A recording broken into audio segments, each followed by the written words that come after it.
Terjebak satu malam yang indah. Bab 063. Maunya itu akad saja loh, Mas. Nggak perlu ada acara pesta segala. Tapi, nenek sama kakek maksa dan aku harus nurut, kan? Ernia berbicara dengan suara manjanya. Aduh, bikin Abang Awan semakin gemas padanya.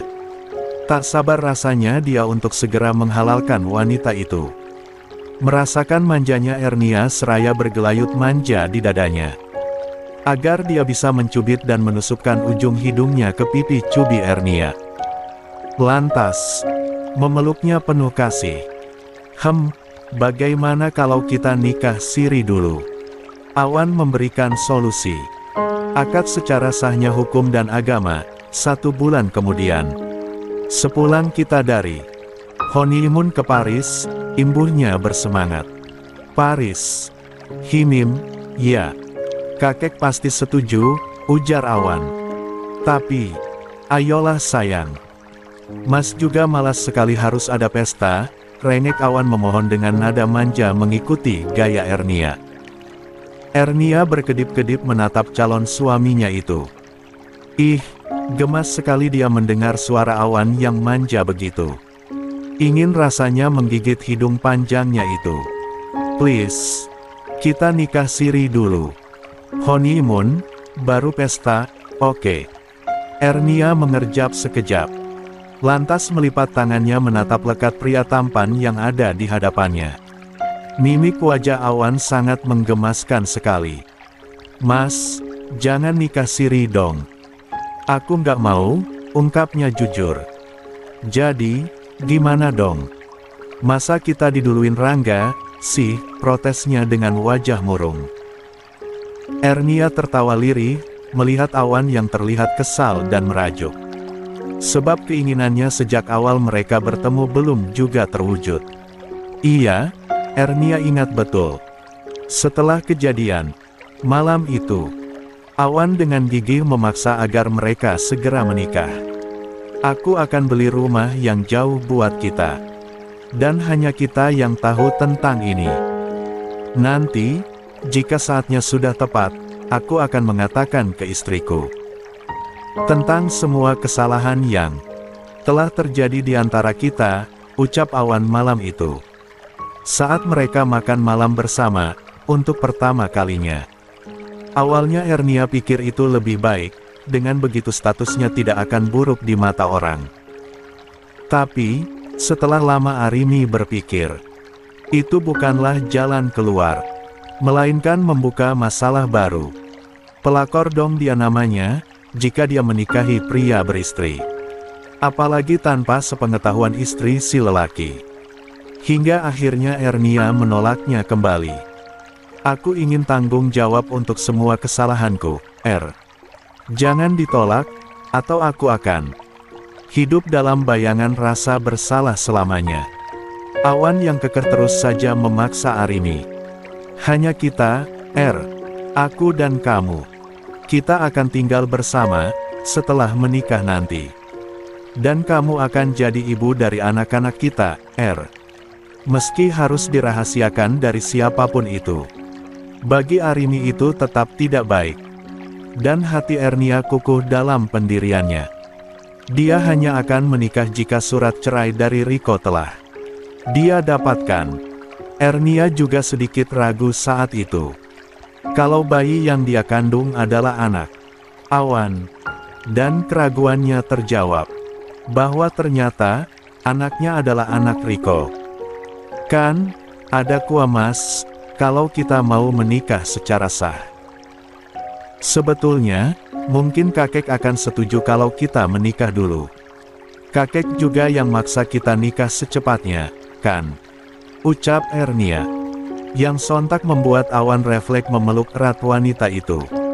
Ernia gegas mendorong kuat tubuh pria itu. Dengan wajah yang memerah. Awan tersenyum getir, seraya mengusap. Tengkuknya menahan malu. Maaf, khilaf, lirih Awan. Ish, cebik Ernia terlihat sangat kesal. Setelah obrolannya dengan Ernia, Awan diam-diam menemui Kek Bara hari itu. Lantas, membicarakan kegelisahan hati Ernia tentang pesta yang Kek Bara niatkan. Juga keinginannya untuk segera menghalalkan Ernia. Dan jawaban Kek Bara seperti yang Awan harapkan. Kamu besok ke rumah saja, Wan. Biar kakek yang atur semuanya. Siapkan semua kebutuhannya. Apa termasuk lamarannya, Kek? Kalau kamu siap, tidak masalah, ujar sang kakek.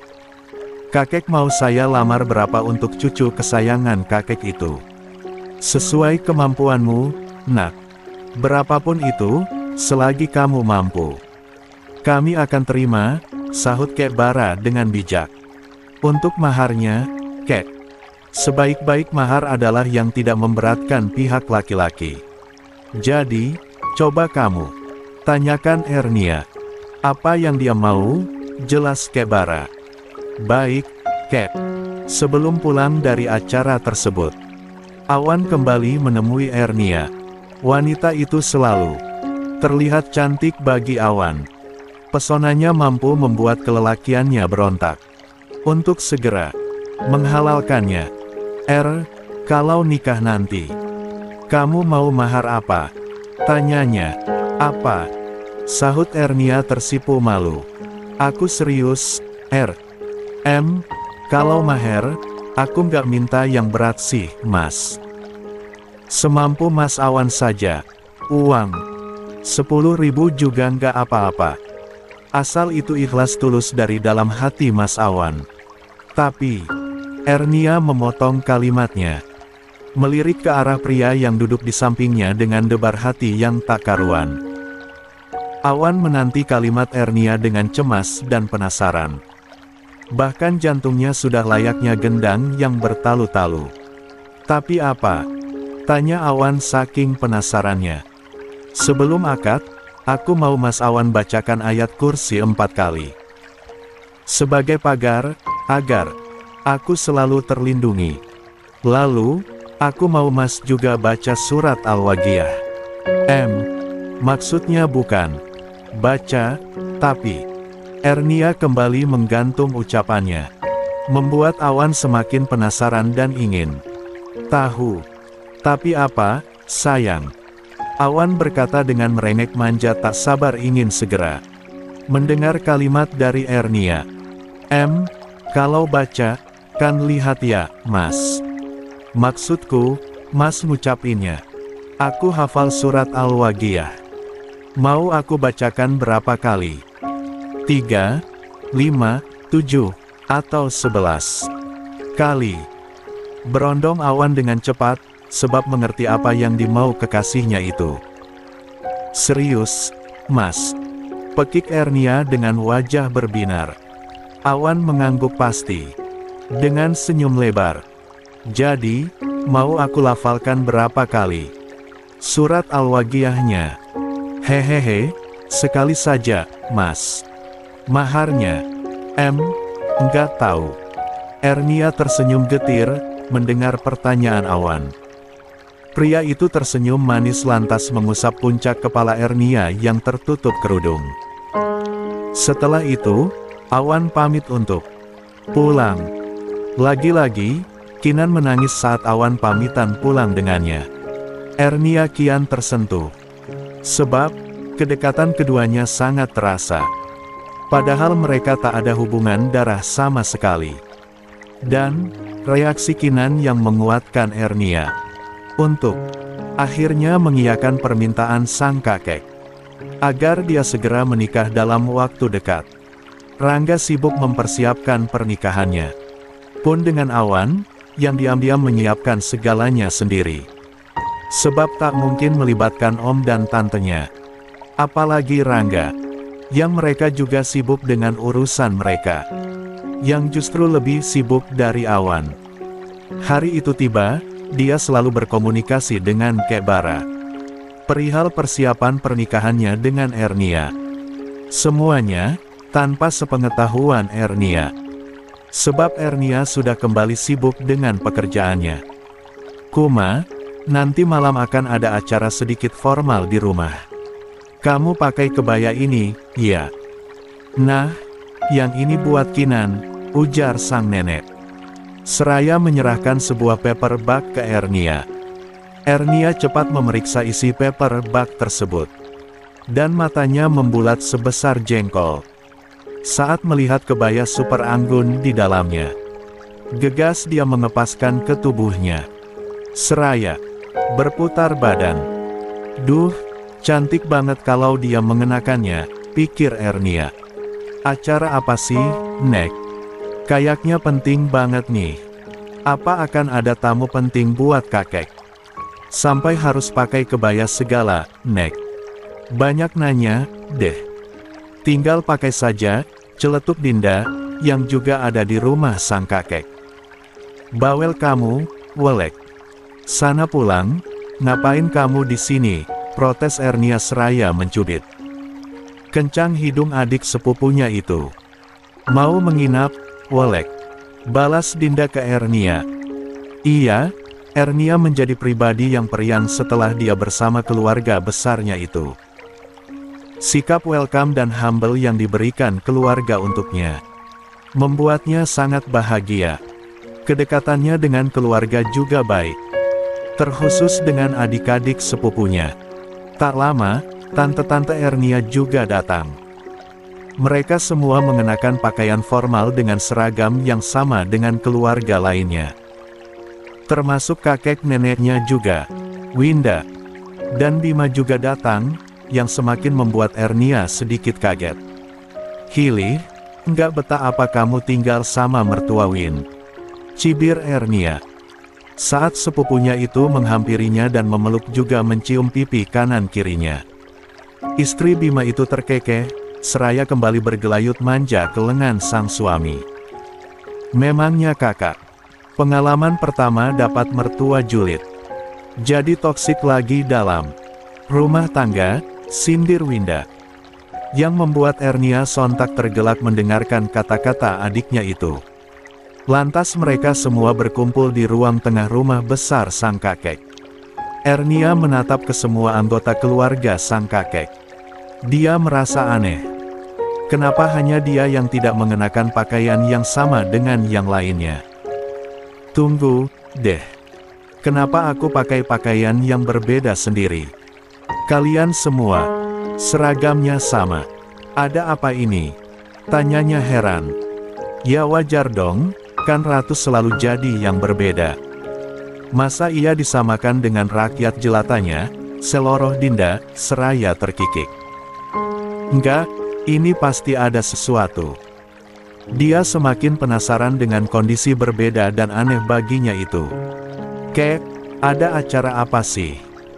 Mana tamu kakek? Katanya kita akan kedatangan tamu formal. Dan sangat penting, tanyanya pada sang kakek. Belum jadi Kek Bara menjawab. Terdengar deru kendaraan masuk ke pelataran halaman mansion milik kakek Bara. Ernia menghela nafasnya saat sang kakek sontak berdiri. Sebab harus menyambut tamunya yang akan datang. Yuk, Kak. Kita tunggu di kamar saja. Nanti kalau sudah waktunya makan, baru kita keluar, ajak Winda. Yang menarik tangan Ernia. Sementara Kinan sudah mengekor. Langkah sang kakek. Menyambut tamu yang datang. Gimana sih? Katanya kita mau menghadiri tamu kakek. Terus ngapain kita mesti ngumpet, coba? Ayo lihat, siapa tamu kakek? Penasaran aku, siapa sih tamu pentingnya? Tolak Ernia yang mencoba melepaskan cengkrikon tangan Winda dan Dinda. Ish, kita mah nggak usah ikut campur. Biar para orang tua saja yang menjamu dan menyambut, Kak, sahut Dinda. Seraya terus menarik lengan Ernia. Ernia akhirnya pasrah, mengobrol ini dan itu dengan kedua adik sepupunya itu. Terutama Winda, yang menceritakan pengalamannya tinggal bersama mertuanya. Ernia tersenyum lebar saat Winda bilang, kalau hari pertama dia tidur di rumah mertua. Bangunnya kesiangan. Parahnya lagi, dia pakai baju kebalik. Yang jadi bahan tertawaan, Cynthia dan kedua orang tua Bima. Hahaha. Parah kamu, Win. Mas iya sampai terbalik, ujar Ernia terbahak-bahak. Entah, aku saja bingung kak. Kok bisa, ya. Tiba-tiba ponsel Winda berdering. Ada panggilan video dari sang suami. Ernia mencubit adik sepupunya itu. Saat Winda tersenyum menunjukkan layar ponselnya. Di satu rumah juga. Pakai video call, cibirnya. Hahaha, kakak pasti iri, kan? Welek, celetuk Winda. Seraya menyambungkan panggilan video yang masuk ke ponselnya. Seketika, Ernia terdiam saat mendengar suara lantunan ayat suci Al-Quran. Dari suara yang tak asing baginya, seluruh kulit tubuhnya merinding. Wajahnya memucat dengan suhu yang menghangat. Winda dan Dinda terdiam, seraya tersenyum-senyum melihat ekspresi sang kakak. Winda meloudspeaker suara di ponselnya, agar suara itu semakin jelas terdengar oleh Ernia. Mas Awan, gumam Ernia lirih, dengan tubuh yang tiba-tiba terasa menggigil. Dinda dan Winda saling tatap, terharu melihat kebungkaman Ernia, yang seolah terbius suara dari dalam ponsel Winda. Tes, bulir bening itu lolos. Saat terdengar olehnya, namanya disebut dengan fasih dari pemilik suara yang beberapa menit yang lalu melantunkan ayat suci yang pernah dia pinta hari itu. Ernia terpejam erat, merem es jari jemari tangannya dengan tubuh bergetar. Dia tak percaya apa yang terjadi di rumah sang kakek saat ini. Ingin dia keluar dan melihat keadaan yang ada, tapi kakinya terasa kaku. Tak bisa dia gerakkan sama sekali. Hai, bisik Winda, seraya merangkul erat kakak sepupunya, yang mulai haru dalam isak, yang tak bisa dia jabarkan apa maknanya. Dan, saat kata sah terdengar, Ernia benar-benar menangis dan memeluk erat Winda. Tangis yang dia juga tak mengerti untuk apa. Yang dia tahu, hatinya terenyuh, tersentuh, dan mengirimkan sinyal pada matanya untuk mengeluarkan semua simpanan embun-embun miliknya untuk lepas dari bendungannya. Tok, tok, tok. Dinda gegas membuka pintu kamar Ernia. Muncul di hadapannya Kek Bara, yang berjalan perlahan mendekati Ernia.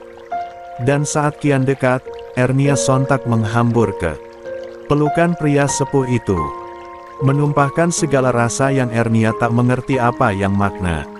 Yang tersirat. Sudah, kita keluar. Kek Bara mengusap lembut wajah ayu cucunya itu, lantas menggandengnya dengan erat, gontai dan seolah tak bertulang. Ernia melangkahkan kakinya mengikuti langkah sang kakek. Saat semakin dekat ke ruang tengah, kaki Ernia kian terasa berat untuk melangkah. Apalagi, saat dia melihat sosok tampan dengan jas berwarna putih bersih, dan sangat sepadan dengan kebaya yang ia kenakan. Memangku Kinan yang dengan manjanya terus memeluk tangan kekarnya. Temui suami kamu, salaman jangan lupa, bisik sang kakek. Shoot! Tubuh Ernia justru merosot dan terhuyung dalam pelukan sang kakek. Awan dengan cepat meletakkan Kinan ke atas bantal yang empuk, dan berlari mendekati Ernia, yang malah pingsan melihatnya tersenyum kepadanya. Kek, kok pingsan? Tanyanya seraya menyelipkan tangannya ke tengkuk dan belakang lutut tubuh Ernia. Mungkin dia kaget banget, Wan. Karena memang Ernia tidak tahu sama sekali acara ini, jelas kakek Bara. Bawa ke kamar saja. Din, bukain kamar Kak Kuma. Pekik nenek Minan, yang refleks ikut berlari mendekat ke arah Ernia. Semuanya menjadi panik, sebab Ernia tiba-tiba pingsan. Awan duduk di samping kepala Ernia, seraya memijat lembut kepala Ernia. Tak lama, sekitar 15 menit kemudian, Ernia mengernyit dengan mata yang masih terpejam. Astagfirullah. Pekiknya kaget. Saat matanya terbuka, ada wajah Awan tepat di depan wajahnya. Ernia tercekat, seraya menyingkir dari tatapan suaminya. "Cie, bahasanya udah suami ya? Kan sudah sah." "Hehehe." Tapi, wanita berkebaya putih itu masih belum sadar. 100%. Masih belum percaya dengan yang terjadi padanya. Wanita cantik itu terkaget-kaget melihat pria itu ada di dalam kamarnya. Dengan jarak wajah yang begitu dekat. Bahkan embusan hangat nafas Awan menyentuh wajah Ernia.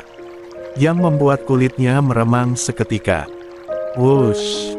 Menciptakan semburat merah jambu yang semakin memikat pria di hadapannya.